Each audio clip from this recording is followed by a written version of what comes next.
Merci. Après ce moment juste et d'émotion, nous avons besoin aussi de nous retrouver, parfois sous des moments personnels qui nous permettent de démontrer que nous avons bien raison de vivre ensemble. Et vivre ensemble, comme l'a dit Albert, c'est aussi combattre les détracteurs qui voudraient limiter le travail et la reconnaissance de notre CESE. Je vais donc appeler les intervenants des groupes pour cette résolution. Je vais vous demander vraiment de ne pas dépasser les 2 minutes, sauf pour une personne, puisqu'elle a droit à 4 minutes. Vous avez largement dépassé tous la 1 minute tout à l'heure. Certains ont frôlé la 2e minute. Je n'ose pas la retirer sur les minutes qui arrivent, mais je pourrais. Alors, le premier groupe, la première personne, c'est Dominique Enrac, artisanat et profession libérale. Ensuite suivra Souad Belhaddad, des associations.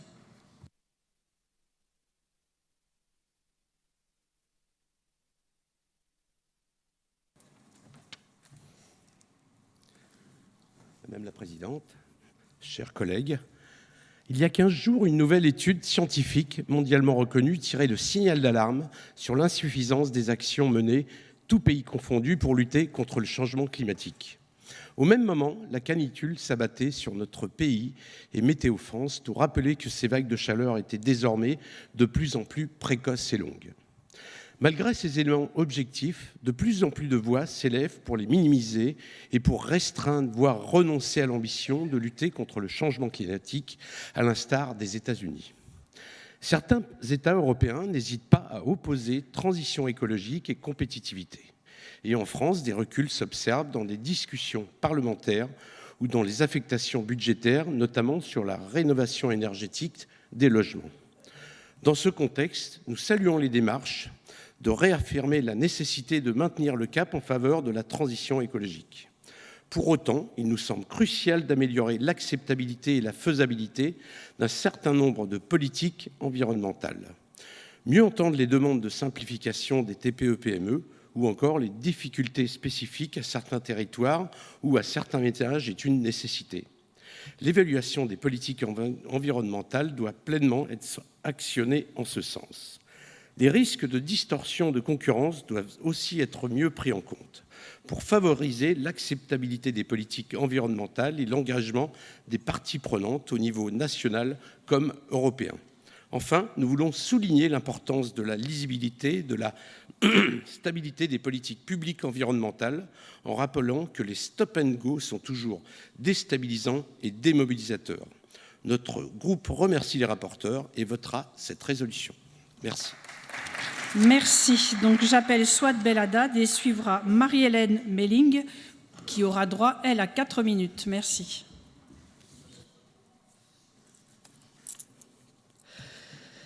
Le changement climatique, la faute aux écolos, porteurs de ce message. Les normes administratives environnementales, de l'écologie punitive, et puis trop cher, trop contraignant en termes de budget. L'urgence de la transition écologique, de l'écoterrorisme. L'urgence, le débat public, politique et médiatique s'attaque violemment aux normes environnementales, mais aussi aux militants, en fait, environnementaux. Et dans quel objectif ? Faire de ces mesures le bouc émissaire soit de forte peur, soit de refus de changement, justifier les coupes budgétaires des crédits alloués à l'écologie. Dans l'Antiquité, dit-on, une coutume était aussi cruelle que stupide. On tuait le messager quand il apportait une mauvaise nouvelle. Bien sûr, le but est aussi de ne pas bousculer les plus privilégiés. Cette résolution, dans ce contexte d'hostilité, est une véritable bouffée d'oxygène face aux réalités actuelles dont les conséquences doivent nous inciter à agir maintenant. Canicule de plus en plus précoce et suffocante qui fragilise entre autres la santé des personnes les plus vulnérables, territoires plus durement frappés que d'autres, comme l'a récemment étudié le CESE, touchant des personnes en situation de précarité et de grande pauvreté qui, le dit-on assez, sont les moins responsables du dérèglement climatique. Polluants dangereux qui menacent directement la santé et la vie végétale, animale, humaine et nous privent de possibilités d'adaptation. À travers ce projet de résolution, le CESE réaffirme 5 leviers d'action transversaux auxquels notre groupe souscrit. D'abord, conforter la participation citoyenne, essentielle pour construire collectivement des mesures, tenir compte des besoins et la spécificité des territoires. Enfin, pour notre groupe, garder le cap, comme y invite le titre de cette résolution, c'est aussi mesurer que la transition écologique vise à une société plus vertueuse, juste, égalitaire. Oui, il nous faut transformer profondément nos modèles productifs, notre rapport à la productivité, la lucrativité. D'ailleurs, tout au long de cette mandature, notre Assemblée a incarné cette voie courageuse pour proposer des réformes auprès du pouvoir public, impulsées par la société civile et dans tous les secteurs, logement, travail, IA, économique, santé, etc. Est-ce pour cela, peut-être, que certains s'acharnent tant à la pointer du doigt par des procès poujadistes? Pour que rien ne change, notre groupe votera la résolution. Merci Souad. Marie-Hélène Méline pour 4 minutes et suivra Fabrice Nicout de la CFE-CGC. Souvenons-nous, avril 2013, effondrement du Rana Plaza, plus de 1000 morts. La prise de conscience brutale que notre consommation effrénée non seulement pollue et épuise les ressources naturelles, mais aussi encourage l'exploitation des êtres humains. C'est évident, il faut s'intéresser à la chaîne de valeur. En France, la mobilisation de représentants de la société civile et en particulier de syndicats et d'acteurs de l'économie sociale et solidaire aboutit au printemps 2017 à la loi sur le devoir de vigilance. Souvenons-nous, décembre 2015, ratification de l'accord de Paris par près de 200 États. Premier accord juridiquement contraignant en la matière, il fixe l'objectif commun, quasi universel, de contenir le réchauffement climatique à plus 1,5 degré autour de 3 axes, atténuation, adaptation, financement. L'enthousiasme est général. C'est évident, il y a urgence à agir. 10 ans après, fin juin 2025, au Portugal, en Espagne, en Italie comme en France, le thermomètre atteint durant plusieurs jours 40 degrés. À travers notre pays, plus de 2000 établissements scolaires surchauffés ne peuvent accueillir les élèves. Au ministère de l'Éducation nationale, le report des épreuves du baccalauréat est envisagé. Les épisodes de canicule, comme les inondations catastrophiques, sont de plus en plus fréquents et intenses sur tous les continents.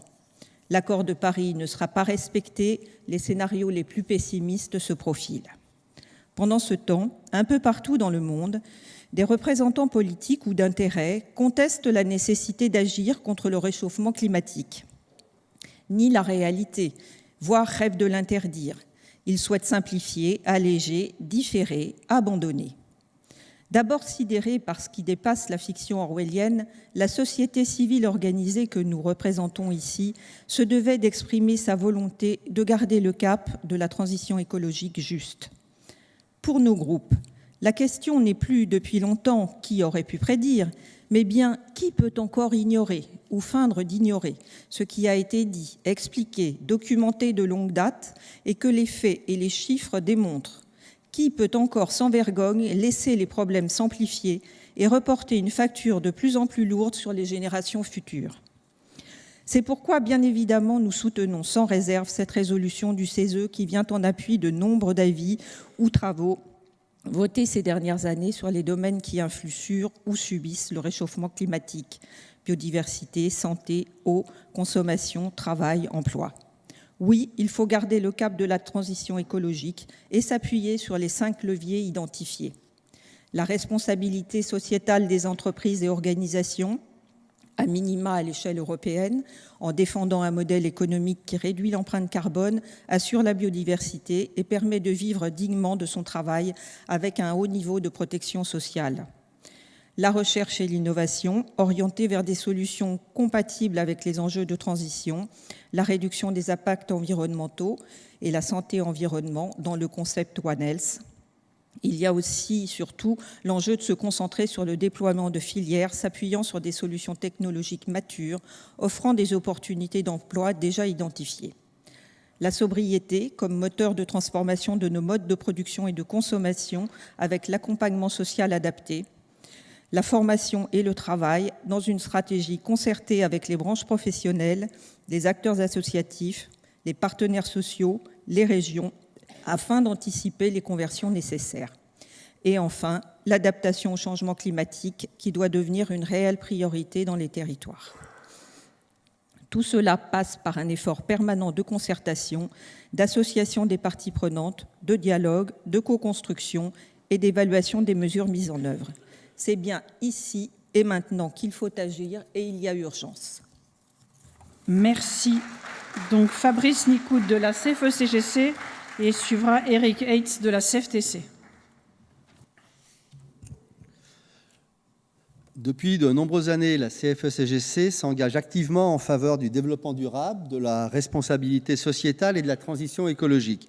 Elle participe notamment aux travaux du Comité national biodiversité, du Conseil national de la transition écologique, de la plateforme RSE de France Stratégie, ainsi qu'à la Commission de l'économie du développement durable du ministère de la transition écologique.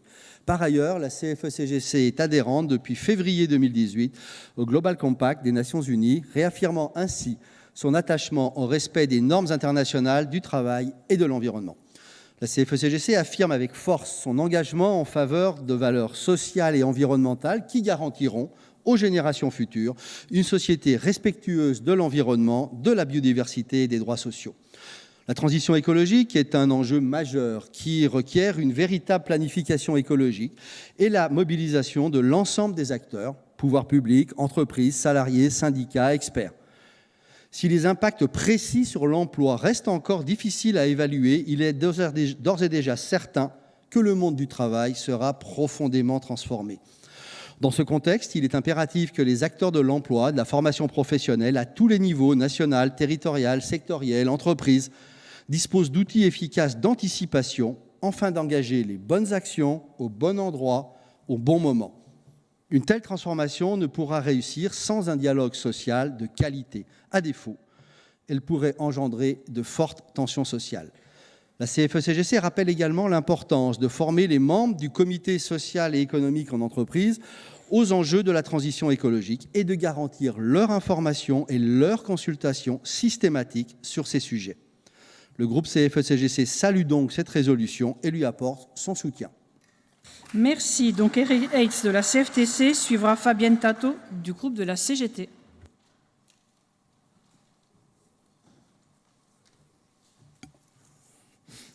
Madame la Présidente, chers collègues, devant l'instabilité chronique du monde et les fluctuations des boussoles politiques, le CESE, quant à lui, garde son cap. Faire advenir une transition écologique aussi juste que possible sans compromettre l'objectif initial, à savoir l'adaptation de notre société et de notre économie à l'érosion de la biodiversité et au dérèglement climatique. Il faut garder le cap, car ces réalités sont intangibles et leurs conséquences sont tragiquement concrètes pour notre entourage, pour nos concitoyens et surtout pour nos travailleurs soumis ces derniers jours à une chaleur écrasante, parfois même mortelle.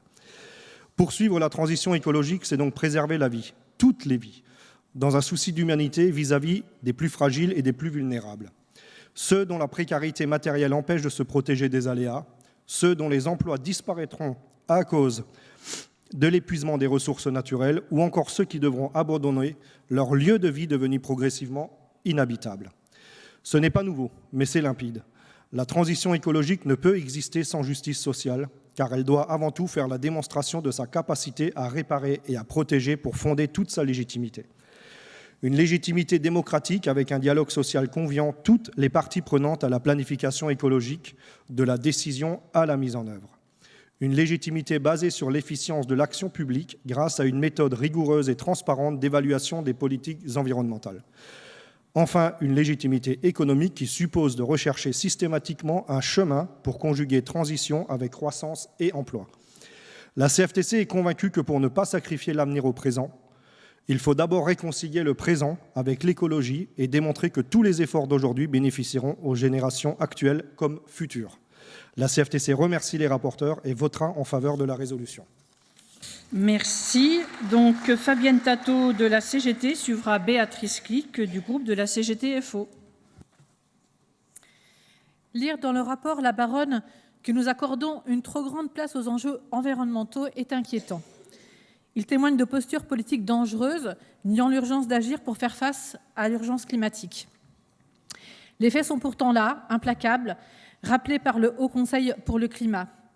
Des inondations meurtrières de Valence, en Espagne, à Celles-sur-Venus ces derniers jours au Texas, chaque catastrophe invite à changer de cap. La résolution rappelle l'importance de la démocratie citoyenne pour tenir compte des besoins des populations et construire un nouveau modèle de société pérenne.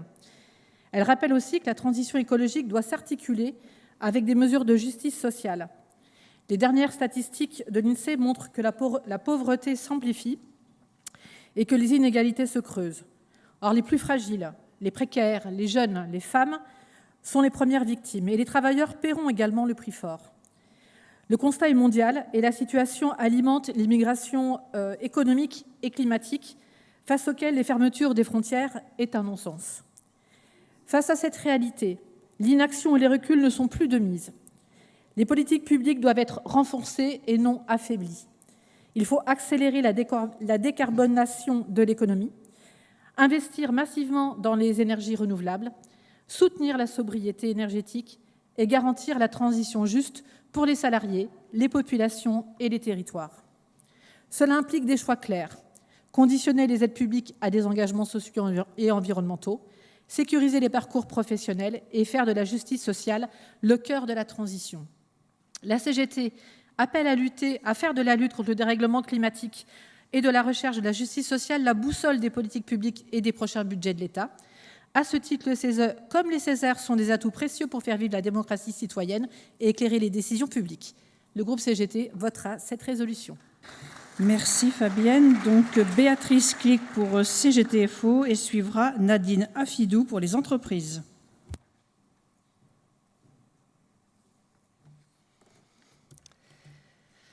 Dans un monde de plus en plus instable et divisé, où beaucoup voient le repli sur soi comme une solution, les enjeux de la transition écologique deviennent de moins en moins prégnants pour les décideurs. Ce tournant prend de l'ampleur au risque de remettre en cause l'ambition d'aller vers un monde plus respectueux de l'environnement et inscrit dans une transition socialement juste. Par cette résolution, le CESE rappelle l'importance et la nécessité de mobiliser l'ensemble de la société pour agir. Il ne faut donc pas laisser les discours fatalistes prendre le dessus, ces discours qui sèment le doute et qui remettent en cause, y compris, les savoirs scientifiques. Au contraire, il faut mobiliser, remobiliser, agir au plus près des populations, donner encore plus de force à l'action publique et renforcer la participation de toutes et tous à cette ambition. Il faut repenser notre économie et faire de sa nécessaire adaptation au changement climatique et aux crises environnementales une opportunité créatrice de nouveaux métiers et de nouvelles activités. La recherche et l'innovation doivent jouer leur rôle et bénéficier des investissements nécessaires, aussi bien publics que privés, pour développer des solutions et des produits mieux adaptés à la préservation de l'environnement et de la santé humaine. Quand 80% des emplois en France dépendent déjà de la biodiversité, il est également important de mobiliser notre système d'éducation et de formation pour répondre aux enjeux des transitions. En effet, la formation initiale et continue est un levier pour répondre aux besoins futurs du marché de l'emploi. Cette nécessaire adaptation doit toutefois tenir compte des choix des personnes, mais aussi des possibilités de mobilité professionnelle et donner accès à des secteurs d'activité plus variés, notamment pour les femmes. Enfin, pour FO, la nécessaire transition écologique doit servir d'opportunité pour développer les filières non délocalisables et les emplois sur le territoire, avec un modèle économique garant d'un haut niveau de protection sociale et respectueux des normes environnementales. FO appelle donc à maintenir le cap et votera cette résolution. Merci Béatrice. Donc Nadine Afidou du groupe des entreprises et se prépare Pascal Mayol, environnement et nature.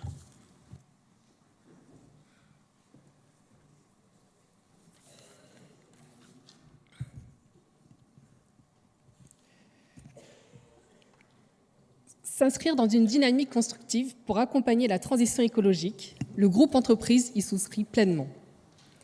En saluant les objectifs de cette résolution et la qualité du travail des rapporteurs, le groupe entreprise souhaite en souligner quelques principes essentiels.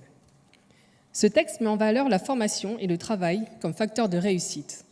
Il existe un potentiel de création d'emplois et une évolution des métiers existants. Le groupe entreprise insiste sur la coordination entre acteurs publics et privés et sur le renforcement de l'orientation des jeunes et les reconversions professionnelles. Une refonte des formations doit être réalisée dans ce cadre. L'accent est mis sur la recherche et l'innovation. C'est indispensable. Le groupe entreprise appelle à équilibrer les investissements entre technologies de rupture et solutions sobres. Il faut aussi permettre aux entreprises d'accéder au financement vert, voire d'utiliser la taxonomie européenne de manière volontaire. Les entreprises ont besoin de visibilité et de stabilité pour s'engager sur les marchés liés à la transition écologique. Il faut recentrer le reporting de durabilité afin qu'il puisse être utilisé par les dirigeants et les investisseurs pour piloter et financer leur transition, garantir un accès compétitif à l'énergie et pousser l'électrification. Soulignons une conviction. Réussir la décarbonation avec un objectif de réduction nette des émissions de gaz à effet de serre d'au moins 90% d'ici 2040 en Europe implique de privilégier un plan de compétitivité. Achever le marché unique pour éliminer les barrières intra-européennes, moderniser la politique de concurrence, soutenir le virage numérique et enfin mobiliser massivement les investissements privés et publics doivent être des priorités. La transition écologique nécessaire ne peut et ne pourra se réaliser à l'encontre des intérêts des Européens et aussi bien sur le plan économique que social. Le groupe Entreprise remercie les rapporteurs et votera favorablement cet avis. Merci. Donc Pascal Mayol, Environnement et Nature, et se prépare Marie-Josée Balducchi du groupe Famille. Nous sommes au cœur de la pire régression de ce que nous pensions être des acquis environnementaux. Loi du plomb appelle à abandonner le financement des ENR au profit du nucléaire. Droit de l'environnement sacrifié sur l'autel d'un choc de simplification. Détricotage de l'évaluation environnementale. Offensive contre le pacte vert. Offensive contre le conservatoire du littoral. Offensive contre la défiscalisation des dons aux associations. Surveillance et pénalisation des militants environnementaux. Dépénalisation des atteintes à l'environnement. Volonté de museler le débat public pour les projets industriels.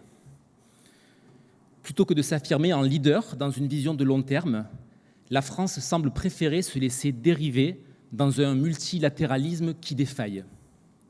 Au point que certains reprochent désormais au CESE de trop parler d'environnement. Ne nous trompons pas, s'il vous plaît, sur ce qui est en train de se passer.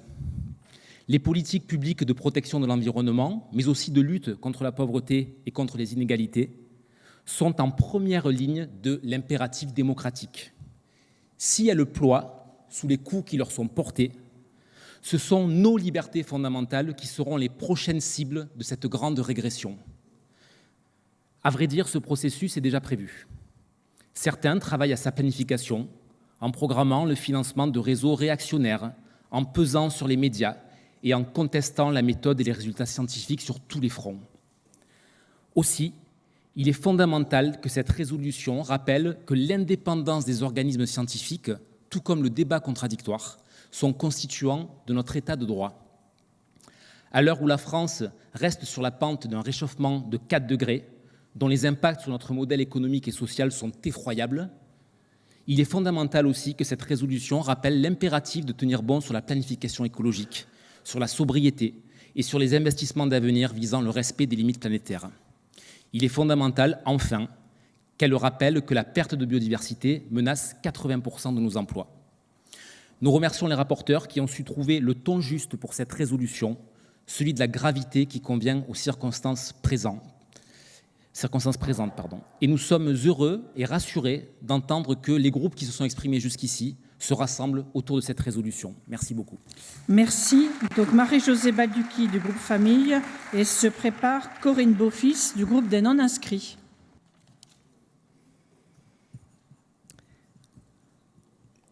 Madame la Présidente, chers collègues, tracer la voie pour un nouvel élan de l'action publique avec toutes les parties prenantes, tel est l'objet de la présente résolution, qui met en avant 5 leviers d'action pour rechercher une harmonie sociale et environnementale en maintenant le cap vers un avenir soutenable et souhaitable.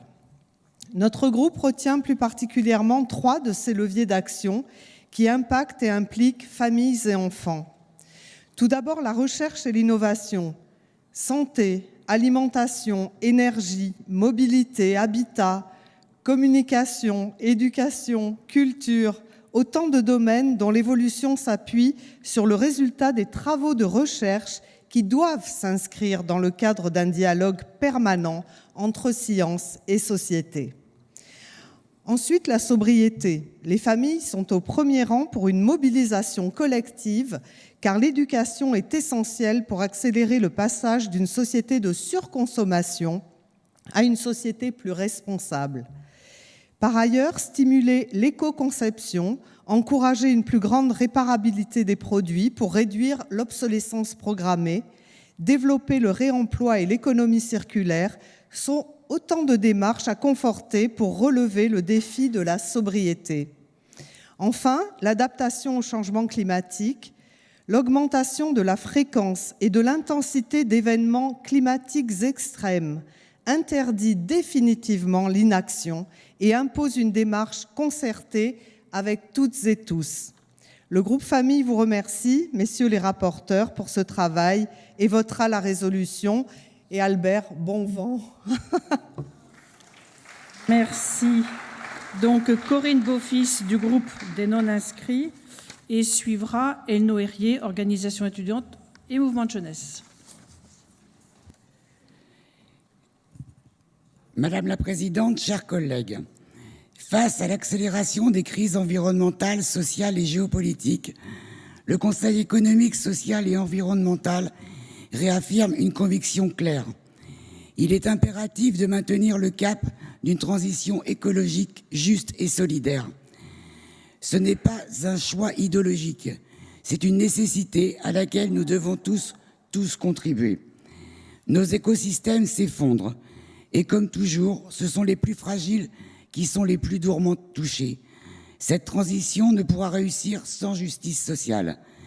Elle suppose une économie qui permette à chacun de vivre dignement de son travail, une démocratie fondée sur la transparence scientifique et le débat, et une mobilisation de tous les territoires. Ce projet identifie 5 leviers prioritaires: la responsabilité sociétale des organisations, l'innovation orientée vers la durabilité, la sobriété collective, la formation aux métiers de demain et l'adaptation locale au changement climatique.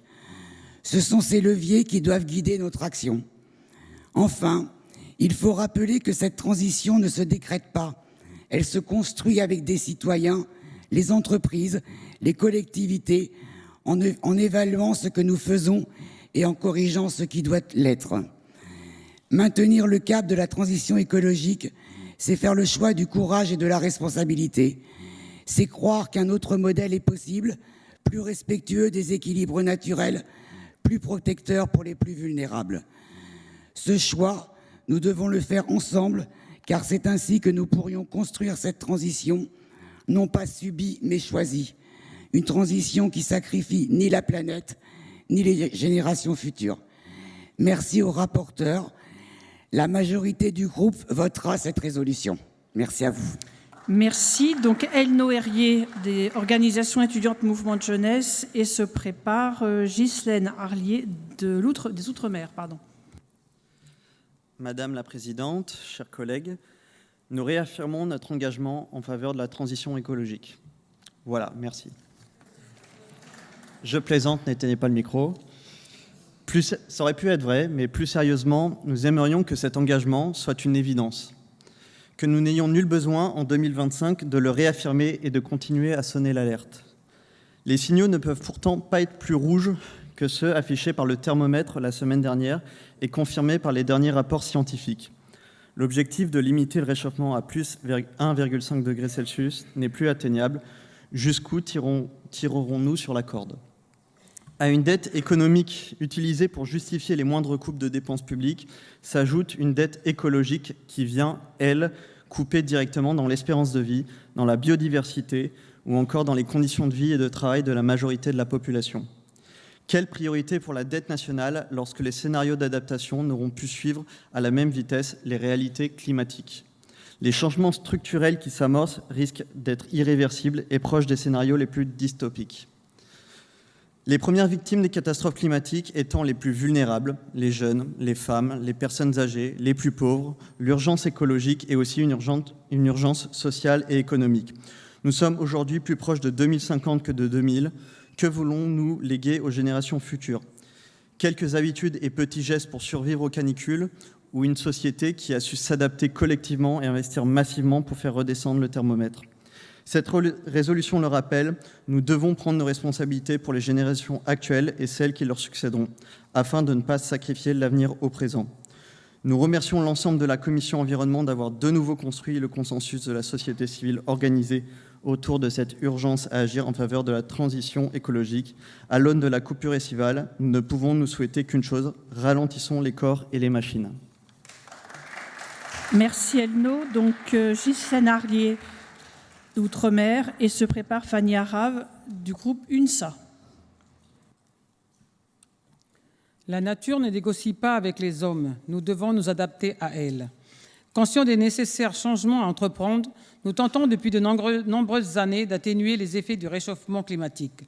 Cependant, en dépit de l'adoption de politiques publiques souvent ambitieuses, prises par notre pays afin de réduire nos émissions de gaz à effet de serre, les constats sont toujours aussi alarmants sur notre incapacité à freiner le changement climatique.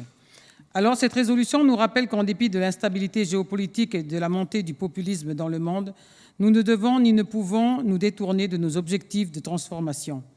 La France a défini un cap clair de transition écologique pour parvenir à faire de notre pays une nation verte. Néanmoins, dans un contexte économique et budgétaire préoccupant, la planification écologique restera-t-elle une priorité inconditionnelle? Doit-on encore rappeler l'extrême vulnérabilité des Outre-mer, tant on observe événement après événement les signes les plus visibles du changement climatique? Chacun dans ces territoires voit les effets du réchauffement et de l'acidification des océans, l'élévation du niveau des mers, le dépérissement des récifs coralliens, les atteintes aux mangroves et la multiplication des phénomènes climatiques lourds. La France s'est fixé comme objectif de faire des Outre-mer des territoires pionniers en matière de développement durable, car les transitions, les adaptations et les transformations doivent aussi constituer de véritables opportunités de développement et de croissance pour ces collectivités. Pour ce faire, nous croyons à la nécessité de mobiliser et d'impliquer les territoires. C'est pourquoi les missions du secrétariat général à la planification écologique avec comme boussole la prise en compte des spécificités de chacune de nos régions. Relever les défis environnementaux en s'engageant dans une planification écologique consistera non seulement à cibler les priorités telles que la transition énergétique, la gestion des déchets tout en construisant de véritables filières d'économie circulaire, mais il faudra surtout réfléchir au changement de modèle économique dans un avenir proche. Le dernier enjeu, mais la liste n'est pas exhaustive, porte sur l'ambition de nos territoires à concilier compétitivité agricole, performance environnementale et aménagement du territoire. Le groupe des Outre-mer félicite les rapporteurs et votera cette résolution. Permettez-moi de saluer au nom du groupe des Outre-mer Albert pour sa grande sagesse, son engagement, notamment pour son implication pour les Outre-mer et pour tout ce qu'il a apporté à notre institution. Nous te souhaitons le meilleur pour la suite. Merci. Merci. Donc Fanny Arav, UNSA, et se prépare Sabine Roux-Bézieux, Agir autrement pour l'innovation sociale et environnementale. La France et l'Europe viennent de connaître une nouvelle période de canicule et attendent anxieusement la prochaine. Les épisodes de Picévénol se multiplient, rendant ainsi cruellement tangibles les impacts du réchauffement climatique sur l'habitat, la santé, l'économie, la sécurité même des personnes. Et pourtant, jamais les propos niant la parole scientifique n'ont été aussi forts et répandus par des démagogues cyniques, surfant sur une vague populiste trumpiste sur le champ de « après nous le déluge » ou le désert. Pour l'UNSA, il y a résolument une convergence entre transformation écologique et progrès social et solidarité. Il s'agit de préserver la planète pour vivre dans des conditions dignes et respectueuses pour l'ensemble du vivant. À ce titre, nous appuyons la demande d'une prise en compte véritablement des impacts et donc de la double matérialité telle qu'elle est exprimée sur les principes de la CSRD, ici comme ailleurs, via une réelle responsabilité dans les chaînes de sous-traitance, comme pour la CS3D. L'UNSA approuve la logique de planification de la transition écologique, à décliner par territoire comme par secteur, énergie et transport notamment, et s'inquiète donc des alternamois récents sur la PPE et, ce jour même, les premiers retours de la conférence de financement des transports. Sans vision globale, mais plus encore sans loi programmatique avec un financement associé, on peut craindre une marche à vue délétère. Les efforts doivent être conjoints sur l'atténuation et l'adaptation via une sobriété conçue pour et avec l'ensemble des parties prenantes et l'accompagnement et la valorisation, y compris financière, de ceux qui s'inscrivent véritablement dans cette démarche. En effet, l'UNSA s'inscrit dans une démarche d'aide sous conditions. D'autres normes complexes, type IFRS, connaissent régulièrement des évolutions sans écho particulier. Donc, plus une question de normes, il s'agit de consensus sur un projet de société qui nous évite une nouvelle barbarie qui serait inévitablement associée à la perte de nos solidarités. L'UNSA s'inscrit dans la résolution, la soutiendra. Merci Fanny. Donc Sabine Roux-Bézieux sera suivie de Pascal Ferret du groupe Agriculture. Vous connaissez l'histoire de la grenouille dans une casserole? On allume le feu, elle se sent bien. La température monte, elle a un peu chaud. Et quand elle réalise que c'est trop chaud, il est déjà trop tard. Alors évidemment, nous ne sommes pas des grenouilles, n'en déplaise à nos amis anglais qui nous appellent souvent des frogs, mais ne serions-nous pas dans cette attitude qui consiste à regarder ailleurs ou à repousser sans cesse les efforts à plus tard? Penser que l'on pourra redresser la trajectoire à la dernière minute relève d'une illusion aussi dangereuse que trompeuse. Nous devons agir maintenant, avec ambition, avec innovation, avec courage et avec lucidité. Cela suppose d'assumer collectivement des choix forts, de consentir à des efforts partagés, d'investir massivement dans les transformations nécessaires. Cet objectif ne pourra être atteint sans y intégrer pleinement la justice sociale et environnementale pour que l'ensemble de la population puisse adhérer à ces évolutions majeures. Pour changer de modèle, nous devons changer de méthode en associant les citoyens, les territoires, les entreprises et les acteurs sociaux à la définition et à la mise en œuvre des solutions. Mais l'immobilisme reste notre frein principal. Il naît de la peur du changement, de l'attachement à des modèles anciens et rassurants, mais désormais inefficaces. Il se nourrit de normes rigides, de silos administratifs, de logiques court-termistes. En refusant de bouger, nous nous privons non seulement d'innovation, mais aussi d'adaptabilité et de résilience. Alors, sortons de la casserole. Osons quitter les sentiers battus, remettre en question ce qui ne fonctionne plus, construire et expérimenter ensemble des réponses concrètes sur le terrain. Vous le savez, agir autrement, c'est notre conviction. Préserver l'avenir, c'est notre responsabilité. Merci. Merci Sabine. Donc Pascal Ferret, groupe Agriculture, et se prépare le dernier intervenant, Éric Meyer, Alternative sociale et écologique. Madame la Présidente, chers collègues, la transition écologique est un investissement indispensable de notre société pour garantir son avenir. Les membres du groupe de l'agriculture en sont convaincus et s'y sont déjà engagés. Ils sont pleinement conscients du défi du réchauffement climatique. Chasseurs, forestiers, agriculteurs, entre autres ruraux, savent qu'un milieu rural riche en diversité faunistique et floristique sera plus à même à s'adapter au changement climatique, aux sécheresses, aux inondations, tempêtes de grêle, à l'arrivée des espèces invasives, animales et végétales. Ils ont démontré depuis des années leur capacité à s'adapter aux exigences environnementales, aux contraintes du changement climatique. Ils ont pu former des professionnels et transformer en partie leur métier. Ils sont également apporteurs de solutions pour faciliter les restaurations et les transitions nécessaires. Le groupe a apprécié que des nuances soient apportées au texte de résolution pour prendre en compte notamment les conditions d'acceptabilité de cette transition, tant par les citoyens que par les acteurs économiques. C'est dans un environnement favorable et détendu, pourvoyeur d'un accompagnement pérenne, tant sur le plan social qu'économique, que l'on pourra gagner la confiance et s'assurer l'implication de tous. Il est parfois nécessaire d'adapter, voire de modifier la réglementation ou la législation. Ajuster les trajectoires prévues au départ. Ces ajustements ne doivent pas être confondus avec des régressions environnementales, mais bien considérés comme une chance de réussite supplémentaire. Il est nécessaire, effectivement, que quand la feuille de route prend un mauvais biais, que l'on puisse la corriger. Enfin, nous avons apprécié que un certain nombre de ces considérations aient été intégrées au texte. Nous avons insisté pour que la transition soit engagée et envisagée d'une manière globale. Il ne faut pas oublier que notre pays fait partie d'un cadre européen et mondial. Le dumping environnemental, hélas, est une réalité. Il est donc indispensable d'agir pour que soient surmontées les distorsions de concurrence. Notre groupe votera en faveur de cette résolution. Et à titre personnel, au nom du groupe, Albert, au plaisir de te revoir et un grand merci pour tout ce que tu as fait, tout ce que tu as apporté et les débats que tu as nourris. Merci beaucoup.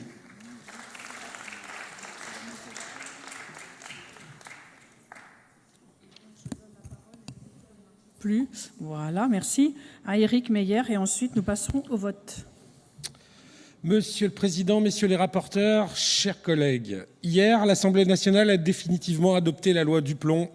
Usage accru des pesticides, élevage industriel, méga-bassines, à rebours de l'indispensable transition agroécologique. Cette loi met en danger la santé de toutes et tous, à commencer par celle de nos paysans, et menace la biodiversité, notamment les pollinisateurs essentiels à notre agriculture. Et comme nous l'avons rappelé lors de notre minute d'actualité du 11 juin dernier, ce n'est pas un cas isolé. Suppression des ZFE sans alternative, remise en cause du zéro artificialisation nette, chantier écocidaire de l'A69, on sacrifie l'avenir au nom d'une vision court-termiste où la compétitivité et le profit priment sur le vivant. Dans ce contexte, nous, la société civile organisée, rassemblée au sein du CESE, devons incarner une boussole démocratique pour une transition juste et ambitieuse, au service des générations présentes et à venir, fameux 2050. Oui, notre groupe aurait souhaité que cette résolution aille plus loin sur la sobriété, qu'elle parle plus fort des inégalités environnementales et des pollutions qui frappent d'abord les plus précaires, qu'elle s'émancipe davantage des mirages de la croissance verte et du dogme technosolutionniste. Mais dans ce climat de recul environnementaux successifs, elle a le mérite d'envoyer un signal clair. La société civile fait bloc et appelle à garder le cap de la transition. Notre groupe votera donc pour. Nous saluons le travail des rapporteurs et de l'équipe administrative, en particulier Didier, qui va profiter de sa retraite. Et nous n'oublions pas de saluer Albert, avec qui notre groupe a apprécié de travailler. Merci. Merci beaucoup, Éric. Nous allons donc pouvoir procéder au vote, comme d'habitude. Donc, vous avez votre petite calculatrice.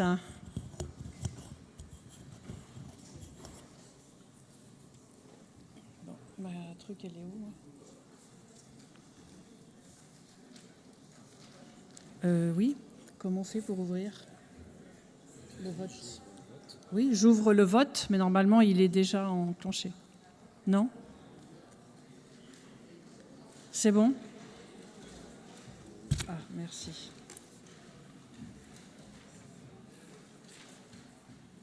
Tout le monde a pu voter?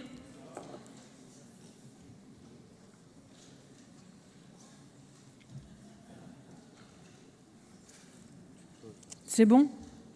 Donc je clos le vote. Merci. 114 pour et 1 contre. Bravo, merci.